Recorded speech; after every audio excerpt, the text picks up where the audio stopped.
डुम डुम डुम आ गया इतिहास वाला लक्ष्मीकांत मिश्रा सर। स्वागत है आपका लक्ष्मीकांत सर हिस्ट्री एक्सपर्ट की क्लासेस पर। बच्चों आप लोग कैसे हैं? हमें उम्मीद है कि आप अपनी पढ़ाई में बहुत ही बेहतर तरीके से लगे होंगे। बहुत ही सारे एग्जाम बहुत ही जल्दी संपन्न होने हैं।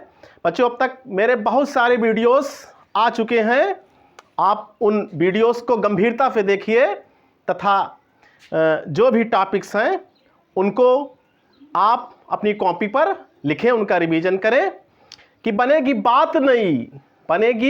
बात नई, सोच बदल के देखो, रहो झोपड़ी में लेकिन ख्वाब महल के देखो, खुलेंगी खिड़कियां और आसमां भी अपना होगा। बच्चों आप कठिन मेहनत करके देखो। ये एग्ज़ाम है, आपसे परिश्रम मांगते हैं, आपसे त्याग मांगते हैं। आप इन एग्जामों को तब क्रैक कर पाएंगे जब आप पूरी तरह से साधु बनकर, तपस्वी बनकर के एकाग्रता के साथ उन पर फोकस करेंगे। तभी आप इस गला काट कंपटीशन के दौर में एग्जाम को पास कर पाएंगे। बच्चों आज मैं इतिहास के अंतर्गत जो बहुत ही महत्वपूर्ण टॉपिक आप सब लोगों के लिए लेकर आया हूं वो है हड़प्पा सभ्यता, सिंधु सभ्यता या सिंधु घाटी की सभ्यता। एग्जाम के पॉइंट ऑफ व्यू से ये टॉपिक बहुत ही इम्पॉर्टेंट है और चाहे वो किसी भी प्रकार का एग्जाम हो, टीजीटी का हो, पीजीटी का हो, असिस्टेंट प्रोफेसर का हो, सीडीएस का हो, एनडीए का हो, स्टेट पीसीएस का हो, आईएएस का हो, निश्चित ही कोई ना कोई सवाल इस टॉपिक से आपको दिख जाएगा। इसीलिए ये वीडियो जो मैंने आपके लिए बनाई है बहुत ही मेहनत से बनाई है। आप इस वीडियो को गंभीरता के साथ शुरू से अंत तक देखिए। आपको इस वीडियो में इतिहास के इतने महत्वपूर्ण फैक्ट्स मिलेंगे कि आपने और कहीं आज तक उन फैक्टों को ठीक से या तो पढ़ा नहीं होगा या तो देखा नहीं होगा। निश्चित ही ये सारे वीडियोस हमारे इस चैनल पे आपको देखने को मिलेंगे। आप इन सबको लिख करके, रिवाइज करके इस टॉपिक से जो भी प्रश्न हैं उनका आसानी से उत्तर दे पाएंगे। तो बच्चों मैं जो आज वीडियो शुरू कर रहा हूं वो हमारा टॉपिक है हड़प्पा सभ्यता, सिंधु सभ्यता या सिंध घाटी की सभ्यता। तो मैं आपको बता दूं कि जो ये हड़प्पा सभ्यता है या सिंधु घाटी की सभ्यता है ये आद ऐतिहासिक काल से संबंधित है। किससे बच्चों? आद ऐतिहासिक काल से। आद ऐतिहासिक काल से संबंधित है कौन? हड़प्पा संस्कृत। हड़प्पा जो संस्कृत बच्चों संबंधित किससे है? वो संबंधित है आद ऐतिहासिक काल। अब ये आद ऐतिहासिक काल क्या होता है तो मैं बता दूं कि आद ऐतिहासिक काल का मतलब कि पुरातात्विक साक्ष्य मिले हैं, पुरातात्विक साक्ष्य मिले हैं, लिखित साक्ष्य मिले हैं, लेकिन उन लिखित साक्ष्यों का अभी तक यानी उनको पढ़ा नहीं गया है।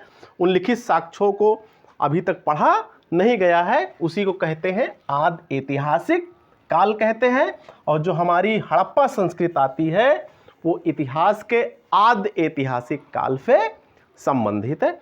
दूसरी महत्वपूर्ण बात बच्चों कि सभ्यता का पता कैसे चला? उत्खनन से, पुरातात्विक उत्खनन से।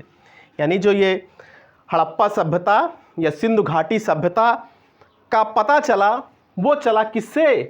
पुरातात्विक खुदाई से। याद रखिएगा बच्चों, ये आपका टीजीटी 2009 में प्रश्न भी पूछा गया कि जो हड़प्पा संस्कृत का पता कैसे चला। तो जो हड़प्पा संस्कृत का पता चला था वो किससे चला था? पुरातात्विक खुदाई से चला था। महत्वपूर्ण बात कि इसको हड़प्पा क्यों नाम दिया गया?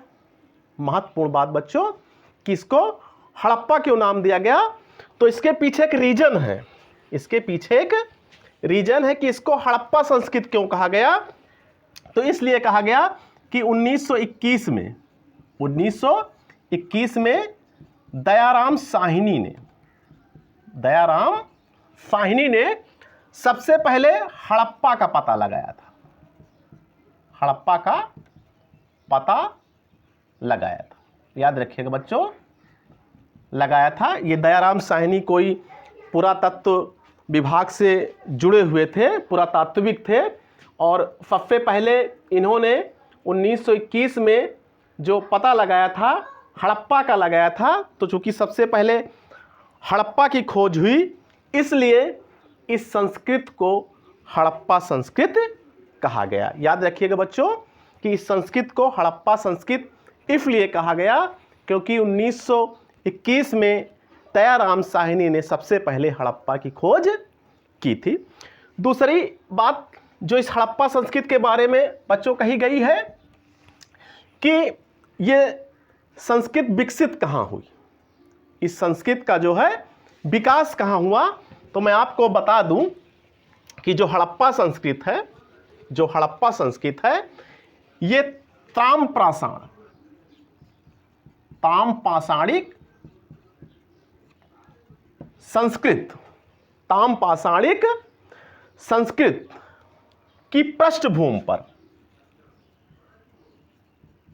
यानी जो ताम्रपाषाणिक संस्कृत की पृष्ठभूमि पर पश्चिमोत्तर भाग में, कहां पर, पश्चिमोत्तर भाग में, यानी जो ये हड़प्पा संस्कृत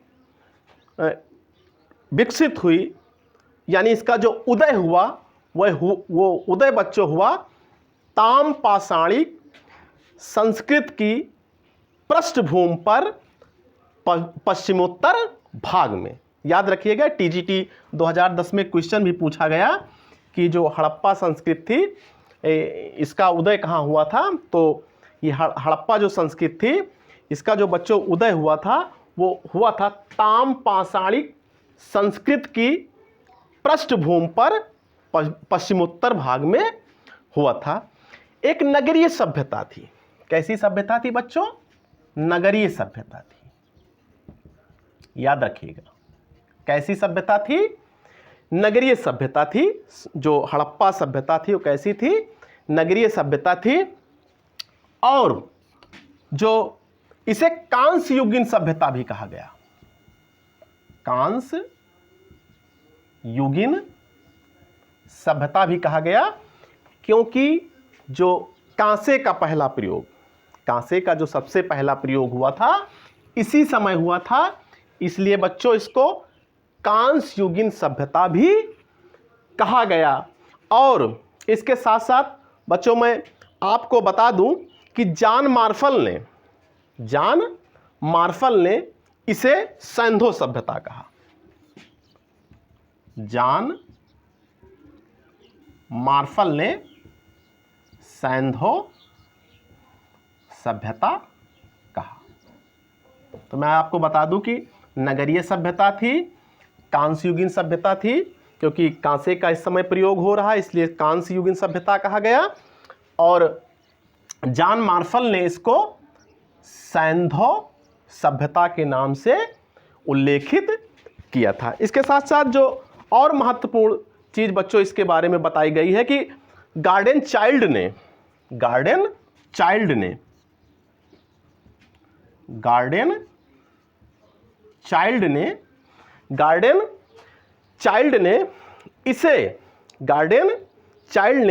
इसे प्रथम नगरीय क्रांति कहा।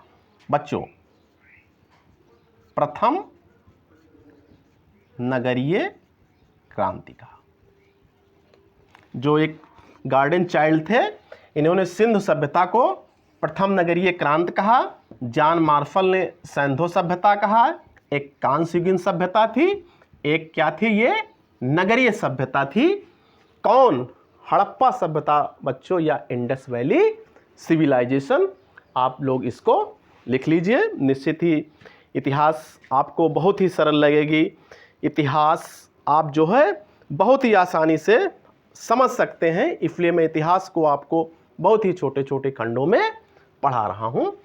अब इसका बच्चों हम लोग भौगोलिक विस्तार देख लें। इस हड़प्पा सभ्यता का हम लोग क्या देख लें? भौगोलिक विस्तार देख लें कि ये कहां से कहां तक पाई जाती थी। एग्जाम के पॉइंट ऑफ व्यू से भौगोलिक जो इसका विस्तार है वो भी बहुत ज़्यादा इम्पॉर्टेंट है। भौगोलिक विस्तार। तो बच्चों ये क्या था? ये था आपका उत्तर में एक मांडा स्थान है कश्मीर में। मांडा कहां? चिनाब नदी पर। और ये दक्षिण तक गया था दैमाबाद। दैमाबाद कहां है? गोदावरी नदी के तट पर। गोदावरी के तट पर, और दैमाबाद आपका महाराष्ट्र में पड़ता है। और इसका जो पश्चिम में विस्तार है बच्चों, वो है आपका सूतकांगे डोर। सूतकांगे डोर कहां बच्चों? दास्क नदी पर। और जो इसका पूर्व का विस्तार है, इसका जो पूर्व का विस्तार है वो मेरठ में हिंडन नदी पर आलमगीरपुर तक। आलमगीरपुर तक। ये आलमगीरपुर तक कहां है बच्चों? हिंडन नदी पर। याद रखिएगा। यदि इसका हम भौगोलिक विस्तार देखें बच्चों, भौगोलिक विस्तार देखिए, इस हड़प्पा सभ्यता का भौगोलिक विस्तार देखिए, बहुत इंपॉर्टेंट है। तो उत्तर में ये कश्मीर में मांडा एक स्थान है जो चिनाब नदी पर है। और ये दक्षिण में दैमाबाद जो गोदावरी नदी के तट पर है। दैमाबाद आपका महाराष्ट्र में है। और दक्षिण में सूतकांगे डोर दास्क नदी पर है ये। और ये पूर्व में विस्तार जो है मेरठ में आलमगीरपुर तक। और बच्चे पूरा एरिया जो है त्रिभुज के आकार का, जो पूरा एरिया है किसके? त्रिभुज के आकार का। बच्चों इसका जो क्षेत्रफल है, यानी जो हड़प्पा सभ्यता का पूरा एरिया है वो त्रिभुज के आकार का। और इसका जो पूरा क्षेत्रफल है वो है बच्चों आपका, जो इसका पूरा क्षेत्रफल है 12,99,600। जो इसका पूरा क्षेत्रफल है वो है 12,99,600 वर्ग किलोमीटर। 600 वर्ग किलोमीटर। 12,99,600 वर्ग किलोमीटर। कैसा है बच्चों आकार में? ये त्रिभुज के आकार का। यानी जो ये पूरा एरिया भौगोलिक विस्तार इसका है कैसा है? त्रिभुज के आकार का है। और जो इसका इस पूरे भौगोलिक क्षेत्रफल, जो इसका भौगोलिक क्षेत्रफल है वो है 12,99,600 वर्ग किलोमीटर में, जो आपका उत्तर से दक्षिण की ओर लेकर के पूरब से पश्चिम की ओर ये ऐसे फैला हुआ है। बच्चों आप लोग इसको लिख लीजिएगा, एग्जाम के पॉइंट ऑफ व्यू से बहुत ही ज़्यादा इम्पॉर्टेंट है। धीरे धीरे इतिहास मैं आपको समझा दूंगा, आपके दिमाग में बैठा दूंगा। ये सारे तथ्य बहुत ही ज़्यादा इम्पॉर्टेंट है। आप इन तथ्यों को लिखते चलिए कापी पर। निश्चित ही आपको बुक्स पढ़ने की कोई ज़रूरत नहीं होगी। आप सिंधु सभ्यता के जितने भी प्रश्न हैं उन सभी प्रश्नों का उत्तर हमारे इसी वीडियो से दे पाएंगे। ये आप लोग देख लीजिएगा। आप लोग इसको बच्चों लिख लीजिए। थे वो 2800 स्थलों का पता चल चुका है। कितने स्थलों का बच्चों? 2800 स्थलों का पता जो है चल चुका है। और इस 2800 में कुछ पाक अवस्था के हैं। पाक का मतलब कि देखिए मैं आपको बता दूं कि सिंधु सभ्यता जहां भी मिली है अपने पूर्ण विकसित अवस्था में मिली है, अपने पूर्ण विकसित अवस्था में मिली है। और एक हड़प्पा सभ्यता के 3 स्तर हैं। एक तो आपका पाक सिंधु, पाक का मतलब विकसित सभ्यता से पहले की अवस्था। दूसरा है आपका विकसित अवस्था और तीसरा है आपका उत्तर हड़प्पा। तो इस 2800 में कुछ पाक अवस्था के हैं, यानी कि कुछ आपके विकसित अवस्था के हैं, विकसित अवस्था के हैं, और कुछ आपके उत्तर अवस्था के हैं। यानी इसमें कुछ पाक सैंधो काल के स्थान हैं, कुछ विकसित सैंधो काल के स्थान हैं और कुछ उत्तर हड़प्पा के स्थान हैं। तो इन 2800 में जो विकसित अवस्था के स्थल मिले हैं बच्चों, इन 2800 में जो विकसित अवस्था के मिले हैं उनकी संख्या 7 है। उनकी संख्या बच्चों क्या है? 7 है। और उन 7 स्थानों को ही नगरों की संज्ञा दी गई है। फिर मैं आपको फिर से बता दूं कि जो 2800 हड़प्पा सभ्यता से संबंधित स्थल मिले हैं, उन 2800 में जो 7 स्थल मिले हैं वो विकसित अवस्था के हैं और उन 7 स्थलों को नगरों की संज्ञा दी गई है। किसकी संज्ञा दी गई बच्चों? नगरों की संज्ञा दी गई है। इनमें है आपका एक हड़प्पा है, एक क्या है? हड़प्पा है। दूसरा आपका मोहनजोदड़ो है, मोहनजोदड़ो है। तीसरा आपका बच्चों चंदूहड़ो है। चौथा आपका कालीबंगा है, कालीबंगा है। पांचवा आपका लोथल है। छठवा आपका धौलावीरा है, धौलावीरा है। और 7वां आपका बनावली है। ये बच्चों एक 7 ऐसे स्थल हैं जिनको नगरों की संज्ञा दी गई है और ये विकसित अवस्था के हैं।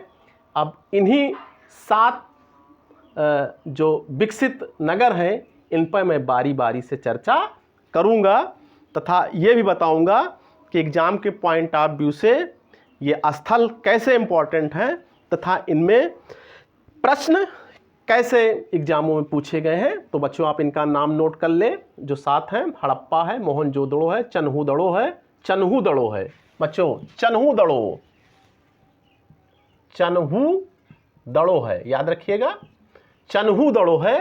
कालीबंगा है, लोथल है, धौलावीरा है और बनावली है। तो जो मैं सबसे पहले चर्चा करूंगा बच्चों वो करूंगा हड़प्पा पे। जो मैं सबसे पहले चर्चा करूंगा वो करूंगा किस पर? हम लोग देख रहे हैं सैंधो स्थल, सैंधो स्थल। और इसमें जो सबसे पहले है बच्चों वो है आपका हड़प्पा।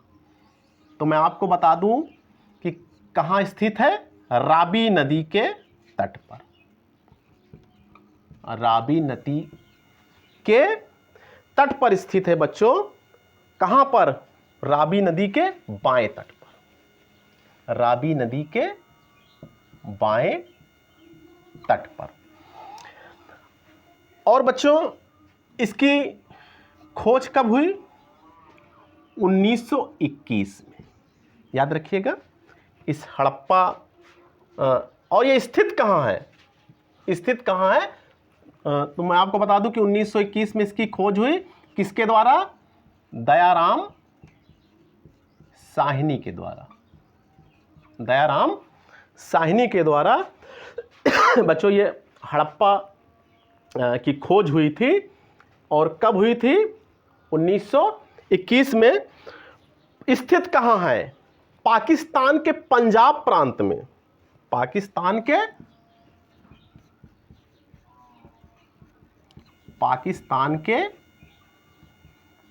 पंजाब प्रांत में मांटगोमरी जिला। कहां पर बच्चों? पाकिस्तान के पंजाब प्रांत के मांटगोमरी जिले में स्थित है। अब याद रखिएगा कि एक भारत में भी पंजाब है, तो मैं उस पंजाब की बात नहीं कर रहा हूं। मैं जो चर्चा कर रहा हूं पाकिस्तान के पंजाब प्रांत की कर रहा हूं। और बच्चों जब भारत पाकिस्तान से अलग हुआ तो जो मैक्सिमम सैंधो स्थल थे वो पाकिस्तान में चले गए। वो कहाँ चले गए बच्चों? पाकिस्तान में चले गए। तो मैं जो चर्चा कर रहा हूं वो पाकिस्तान के पंजाब प्रांत के मांटगोमरी जिले की कर रहा हूं। यहाँ पर ही इस हड़प्पा सभ्यता यहीं से मिली थी, रावी नदी के बाएं तट पर। 1921 में जो इसकी खोज की थी वो दयाराम साहनी ने की थी।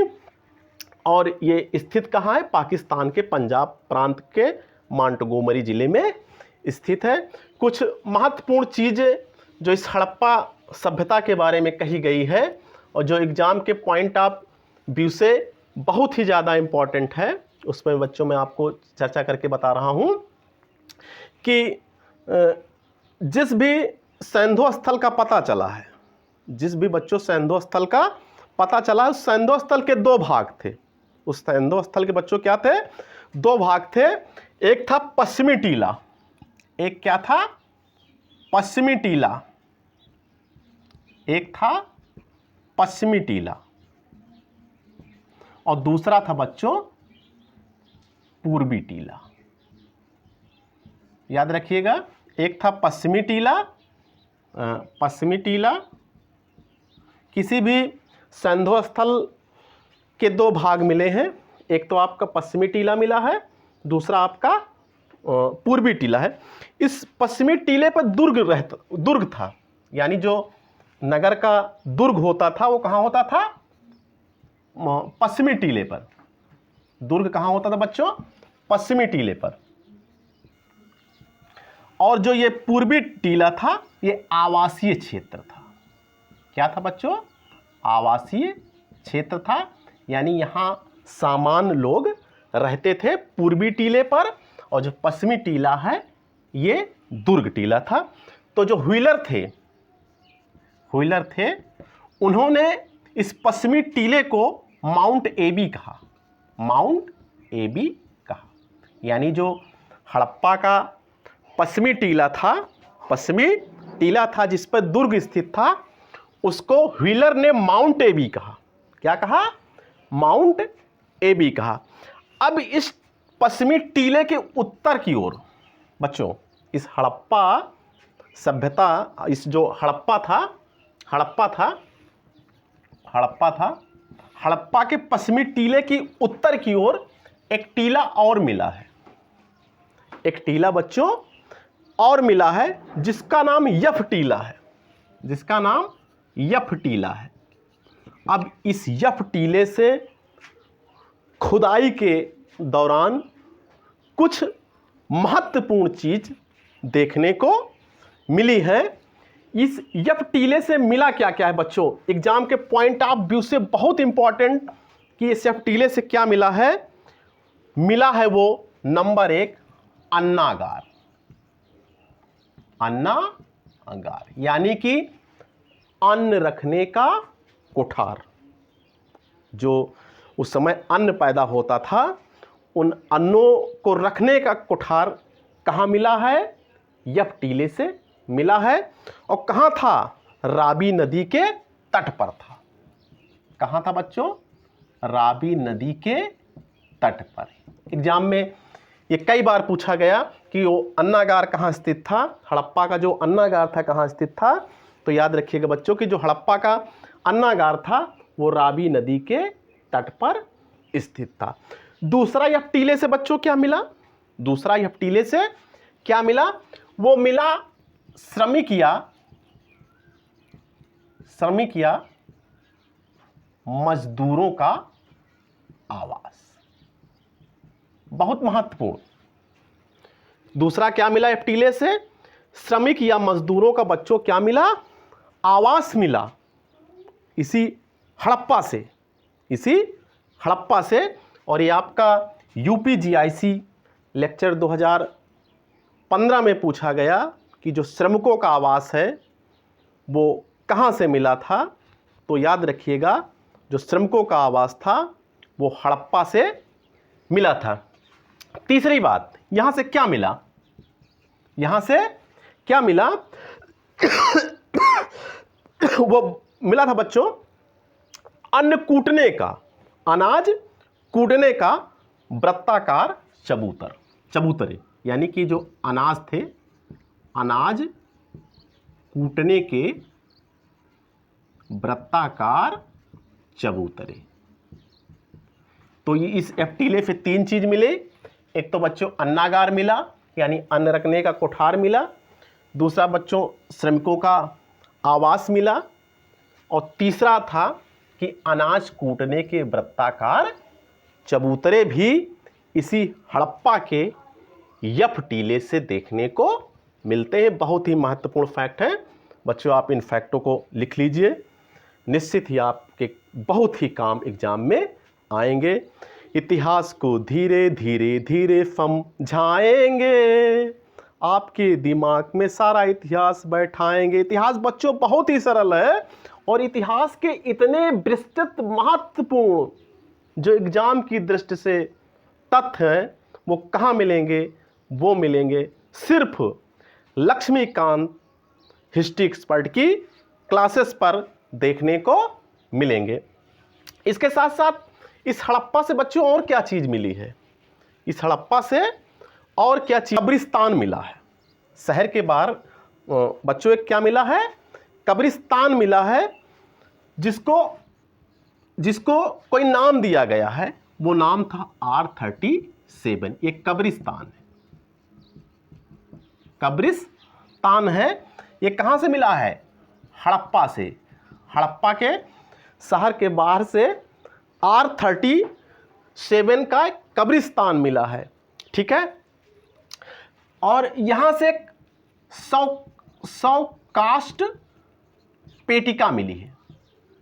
100 काष्ठ पेटिका यानी कि जिसमें 100 को रखा जाता था, 100 को रखा जाता था। वो 100 काष्ठ पेटिका मिली है, जो किससे बनी थी? देवदार की लकड़ी से बनी थी। किससे बनी थी बच्चों? देवदार की लकड़ी से बनी हुई थी। मैं आपको बता दूं कि जो हड़प्पा शहर था उसके दक्षिण में शहर से बाहर एक R37 प्रकार का कब्रिस्तान मिला है, जहां से 100 काष्ठ पेटिका मिलती है, जो किससे बनी थी? देवदार की लकड़ी से बनी हुई थी। एक और समाधि मिली है बच्चों, इस हड़प्पा से एक और समाधि मिली है। उस समाधि को यच नाम दिया गया है। जो दूसरी समाधि है वो क्या मिली गई है? एच समाधि। इस हड़प्पा से जो पहली समाधि मिली है वो R37 मिली है, दूसरी मिली है यच समाधि। लेकिन इसके बारे में ये कहा जाता है कि ये हड़प्पा के बाद की है, यानी परावर्ती हड़प्पा के। याद रखिएगा, ये जो समाधि कब मिली है? हड़प्पा सभ्यता के बाद की। हड़प्पा के बाद की। तो बच्चों यहाँ से कब्रिस्तान भी मिला है R37 प्रकार का और यच प्रकार का। इसके साथ साथ हड़प्पा से तांबे की इक्का गाड़ी मिली है। हड़प्पा से क्या मिली है? तांबे की इक्का गाड़ी। इक्का गाड़ी इसी हड़प्पा से क्या मिली है? तांबे की इक्का गाड़ी मिली है। और मैं आपको बच्चों एक महत्वपूर्ण बात बता दूं इस हड़प्पा के बारे में, कि इस टीले का, इस हड़प्पा के टीले का जो सबसे पहले उल्लेख किया था, जो सबसे पहले उल्लेख किया था, वो किया गया था चार्ल्स मैसन के द्वारा। किसके द्वारा बच्चों? चार्ल्स मैसन के द्वारा इसका उल्लेख किया गया था। तो बच्चों जो मैंने चर्चा की वो की हड़प्पा पर। जो मैंने चर्चा की वो की किस पर? हड़प्पा पर। और बच्चों आज मैं आपको इस हड़प्पा तक ही पढ़ा रहा हूँ इस वीडियो में। हमारी जो अगली वीडियोस आएंगी उसमें मैं क्रमशः जो हड़प्पा सभ्यता है उसके बारे में लगातार चर्चा आपसे करूँगा। और यदि बच्चों आपको हमारी वीडियो अच्छी लग रही हो, बड़ी मेहनत से आपके लिए बनाई जाती हैं, तो आप इनको लाइक करें, सब्सक्राइब करें, दोस्तों में शेयर करें। धन्यवाद।